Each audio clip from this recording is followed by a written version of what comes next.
Kevin Phelps. Well, we're in the calm before the storm. In fact, today and tomorrow, aside from the chilly temperatures, is pretty straightforward. We have a lot of sunshine here today, then clouds just gradually move in for your Black Friday.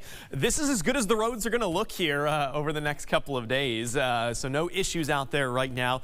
Some holiday travel already started here on our Thanksgiving morning. So yes, we already talked about this. A winter storm watch is in effect, not just for here, it's the entire state of Iowa and most of the state of Illinois. Look at that swath. This area highlighted in blue goes from Chicago down to St. Louis, into parts of northwest Iowa, southwest Minnesota, and into the Dakotas. This is going to be a big, impactful system across a lot of our region, and it's just about to pull onshore here right now. In fact, it's into the Pacific Northwest. Don't know what's going on with this remote. There it goes. It's just a little bit slow here. Maybe it's on holiday time. I don't know. But it's just starting to pull into the Pacific Northwest. So we're going to be able to sample this here with weather balloons later today. This is really going to help us refine that forecast. Right now we have some very wide ranges out there. We'll be able to kind of close that gap as we get into the next few days. So again, pretty straightforward for today and tomorrow. We're in the mid-30s here this afternoon. We're going to start tomorrow morning off in the teens and low 20s. So a chilly start here for your Black Friday. And then here comes the cloud cover. You're dry through 2 and 3 o'clock in the afternoon. Widespread highs around the freezing mark, and because we've been cold enough and at and below freezing for several hours, our roads are going to be able to cool off as well. So as soon as snow starts up, it's going to start sticking to everything. And I think snow fires up here around midnight, 1 o'clock on Saturday morning across our area. Initially, as the storm rolls in, we're going to have some gusty southeast winds. Those should relax as you get through the day on Saturday. But check this out. By 7 o'clock on Saturday morning, widespread snow across the area. While the intensity will fluctuate at times, this is just going to be a pretty consistent light snow, long duration. So it's just going to gradually pile up. So I do think there should be times where roads might be halfway decent if crews can get out there and treat them.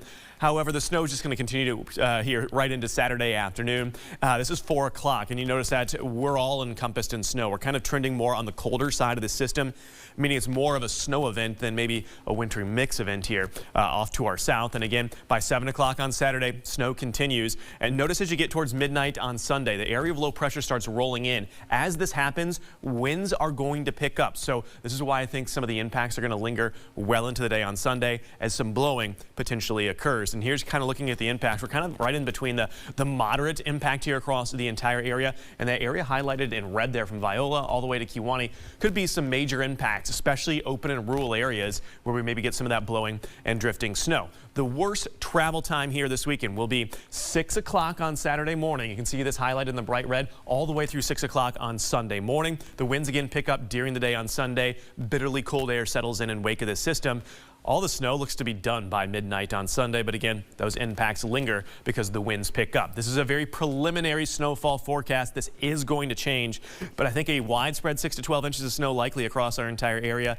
Maybe a little bit lower here off to our south where you might get just enough warm air wrapping into the system. Now, the reason I'm pointing this out, last year we only picked up 8 inches of snow for our entire season. For some of us, we're going to pick up more than that in one snowstorm. So yes, this is going to be the biggest snow that we've had since January of 24. We had 2 winter storms that week. I think we picked up 30 inches of snow, and that's essentially all we had for that 23-24 winter season. So again, the first alert day will continue probably through about noon now on Sunday. The snow itself should wrap up by midnight, but I think some lingering impacts because of some gusty winds. And then here you go. Arctic air settles in. Single-digit lows meaning we could have some sub-zero wind chills. Afternoon highs only in the teens and 20s here for the first few days of December. This morning we have a safe